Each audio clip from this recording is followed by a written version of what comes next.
Memang Allah itu tidak pernah mengatakan hidup mudah. Pernah nggak Allah mengatakan hidup mudah? Tidak ada. Allah tidak pernah mengatakan hidup mudah. Allah mengatakan bahwasanya di balik satu kesulitan ada dua kemudahan. Fa inna ma'al usri yusra, inna ma'al usri yusra. Sesungguhnya dalam satu kesulitan selalu ada kemudahan yang akan menyertai.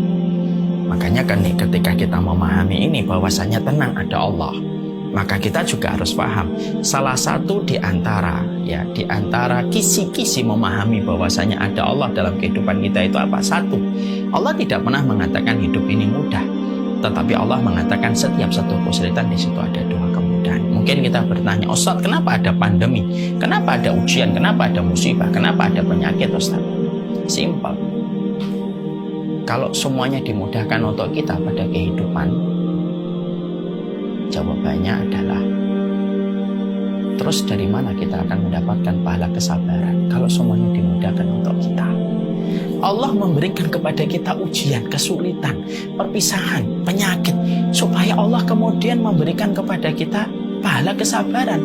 Karena pahala kesabaran itu merupakan tiket yang paling berharga untuk memasukkan kita ke surganya Allah. Makanya dikatakan oleh Fudail bin Iyad, Allah itu kalau melihat kehidupan seorang manusia, lalu manusia itu Allah pandang baik, tetapi manusia itu masih melakukan dosa dan tidak ada lagi kebaikan yang bisa dijadikan untuk menutupi dosanya, karena kebaikannya sudah dipakai untuk yang lainnya. Maka kemudian ketika Allah melihat ini tidak ada lagi kebaikan yang bisa untuk menghapuskan dosanya, karena yang bisa menghapuskan dosa itu kan salah satu kebaikan. Maka ketika manusia yang dilihat oleh Allah dalam kebaikan itu tidak ada lagi kebaikan yang bisa untuk menghapuskan dosa, Allah kirimkan ujian supaya Allah punya alasan untuk menghapuskan dosa-dosanya. Kesulitan itu semacam itu. Kesulitan itu Allah hadirkan, bukan Allah mendolimi. Allah tidak pernah mendolimi kehidupan manusia. Allah kasihkan pandemi juga bukan mendolimi kok. Bukankah Nabi mengatakan rahmatan lil alamin, adaban lil kafirin? Sesungguhnya wabah itu ada bagi orang yang kufur kepada Allah, tapi dia rahmat bagi orang yang beriman. Allah tidak mungkin mendolimi. Kalau Allah ingin mendolimi manusia lalu memberikan kesulitan dan ujian serta musibah, ngapain Allah itu menciptakan kita, memberikan apa yang kita butuhkan, lalu kemudian Allah mendolimi? Terlalu berkelit-kelit. Kalau Allah ingin mendolimi kita itu simpel, tidak usah menciptakan kita, sudah selesai urusan itu di hadapan Allah. Tapi kenapa Allah menciptakan kita, Allah kemudian memberikan apa yang kita butuhkan? Itu karena Allah rahmat bagi kehidupan hambanya. Bahkan ujian yang kita berikan kepadanya itu merupakan bagian dari sifat kebaikan yang Allah berikan kepadanya.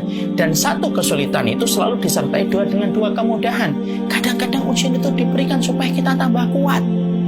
Bukankah anak-anak ketika berjalan, kalau dia tidak mengenal kata jatuh, anak kita tidak akan bisa jalan. Coba kalau kita jadi orang tua, lalu kemudian melatih anak kita jalan, hanya gara-gara jatuh sekali, lalu kita tidak biarkan dia untuk berlatih jalan, maka anak ini akan kesulitan untuk berjalan. Tapi kita tahu kok, setiap anak berlatih jalan, dia jatuh, anaknya nangis. Kita kemudian mencoba untuk menghiburnya. Tidak apa-apa, nanti hilang kok. Ayo berdiri lagi, jalan lagi, jatuh lagi. Tapi kenapa tetap kita biarkan dia untuk terjatuh terus? Karena kita tahu dengan dia jatuh itu dia akan semakin kuat. Jadi Allah kemudian memberikan kepada kita ujian itu. Memang Allah tidak pernah menjadikan hidup ini mudah. Allah berikan ujian itu supaya kita menjadi kuat, supaya Allah memiliki alasan untuk menghapuskan dosa-dosa kita. Ini rahmat. Dengan adanya pandemi, walaupun kita berpikir apa ya hikmahnya dikasih pandemi, setidaknya hikmah yang kita dapatkan dari adanya pandemi ini apa? Setidaknya bayang-bayang kematian itu menjadi lebih dekat di mata kita yang selama ini jauh dari pandangan kita. Karena kita selalu mendapatkan apa yang kita mau. Pandemi itu mendekatkan bayang-bayang kematian di antara hati manusia. Makanya kemaksiatan mulai menurun kan? Pemesanan PSK perempuan-perempuan itu kemaksiatan di waktu malam itu pada mulai rasa khawatir mereka. Dan itu salah satu di antara kebaikan yang kita harus miliki. Kalau memahami bahwasanya tenang ya ada Allah, kisi yang pertama, Allah tidak pernah menjadikan hidup mudah, tapi Allah selalu menjanjikan di balik satu kesulitan ada dua kemudahan.